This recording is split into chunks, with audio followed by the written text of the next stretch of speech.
Money isn't going anywhere. It's been here for thousands of years and it'll outlive all of us. We need it, not to be happy, but to stop feeling trapped, to build a life where you wake up and breathe easy instead of waking up with your chest tight. That's what money gives you, not happiness, but a way out of survival mode, a way to finally live. But here's the problem. You're making it, you're working hard, but it keeps disappearing. The Stoics knew why. You're making 100 small decisions every day and it's draining you, so they created 5 rules. 5 automatic systems that discipline your money so you don't have to. No willpower, no daily battle, just 5 constraints. And you finally stop surviving and start living. Let's start with the first one. Decide once, not every time. Most of us wake up every day and negotiate with ourselves about money. Should I buy this? Can I afford that?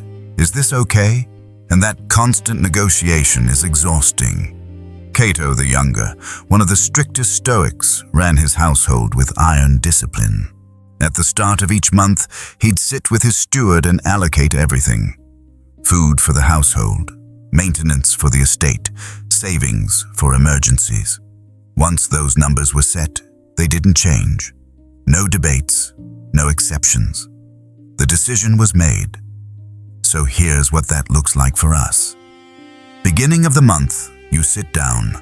Your income comes in. You allocate every dollar before you spend it. Rent, bills, savings, food. What's left is your spending money for the month. And once it's gone, it's gone. No borrowing from next month. No renegotiating. This isn't restriction, it's clarity. Because when the decision is made once, you stop bleeding energy on 100 small choices. Second rule. Automate your discipline. Seneca was one of the richest men in Rome, owned estates, managed fortunes, but he had a principle: remove temptation entirely. He'd spend months living like he had nothing, sleeping on hard floors, eating basic food, not because he was punishing himself, but because he was removing the choice. Making frugality automatic, so when he had wealth, he wasn't controlled by it. We do the same thing with money. The second your paycheck lands, money moves automatically. Savings account, investment account, bills, all automatic. You never see it, you never decide. And here's why this matters. We're not stronger than our own excuses. You tell yourself you'll save at the end of the month, but the end comes and there's nothing left. Or worse, there is something left, but you convince yourself you need it for something else. Automate it. Make saving invisible.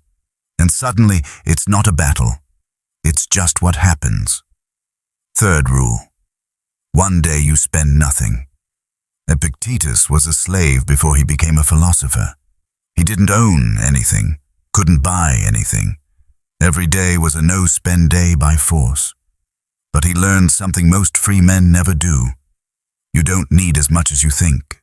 And most spending is just distraction from discomfort. So here's the rule. Pick one day a week where you spend $0. Not a coffee, not a snack, nothing. And I know that sounds extreme, but here's what it does. It breaks the pattern. Most of us spend automatically.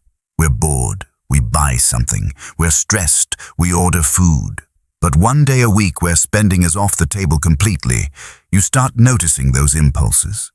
You see how much you spend out of habit, not need. Plus, it adds up. 52 days a year where you're not bleeding cash. That's a month of rent. That's an emergency fund. That's the difference between surviving and building. Fourth rule. Wait 24 hours on anything over $50. Marcus Aurelius wrote this in his journal. The obstacle is the way. What stands in the way becomes the way. And the biggest obstacle to financial discipline isn't big purchases. It's small ones that feel justified in the moment. You had a rough day. You deserve this. Your coworker got one. Why shouldn't you? That impulse feels real. But here's the test. If you still want it tomorrow and you have the money, buy it. But most of the time, you won't.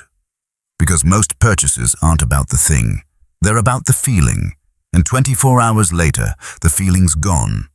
The 24-hour rule doesn't stop you from buying things. It stops you from buying things you'll regret. And that's how you keep your money working for your future, not your emotions.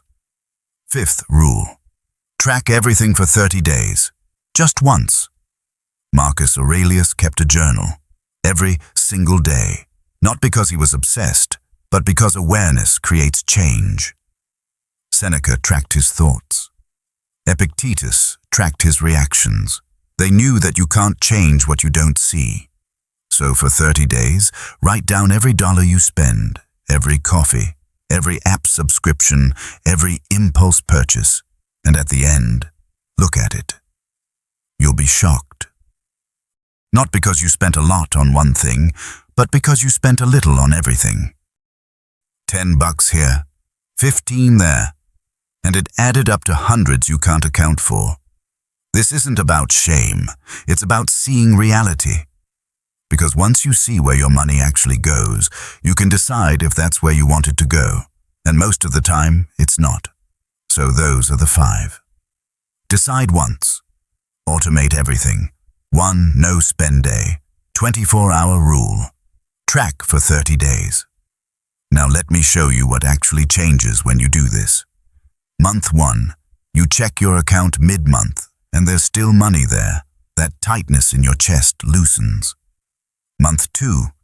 Someone invites you out, and you just say yes because you already know you're good. Month 3. You look at your savings and see $500 sitting there for the first time ever, and you sleep through the night without that 3 a.m. panic. Month 6. Your car breaks down, and instead of disaster, you just open your savings, pay for it, and move on. 1 year in, you're not the same man.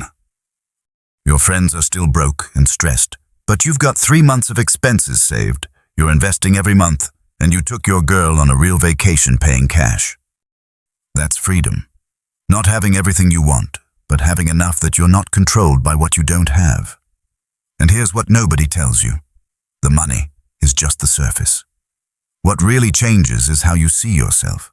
Every time you follow one of these rules, you're proving something to yourself, that you're not a victim, that you're not weak, that you can make a decision and stick to it, and that builds something money can't buy. Self-respect, the kind that comes from knowing you did what you said you'd do, even when it was hard, even when you didn't feel like it. You did it anyway. And that version of you, that's the man you've always known you could be. You're just finally becoming him. Seneca said, "It's not the man who has too little, but the man who craves more. That is poor."